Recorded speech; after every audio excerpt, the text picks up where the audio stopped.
Hello guys, কেমন আছো তোমরা সবাই? আজকে আমি মিনি কিচেনে রান্না করব গরুর মাংস, ডিম সিদ্ধ আর পোলাও। আমি গরুর মাংস আর ডিম সিদ্ধ বসিয়ে দিচ্ছি। গরুর মাংসগুলো কষিয়ে নিয়েছি প্রথমে।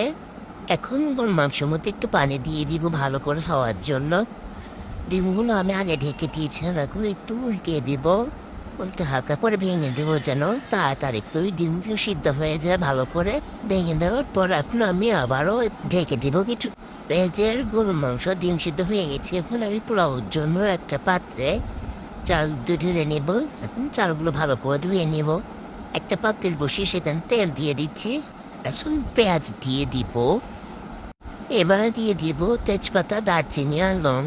আমি অফ ক্যামেরায় মরিচ দিয়ে দিয়েছি।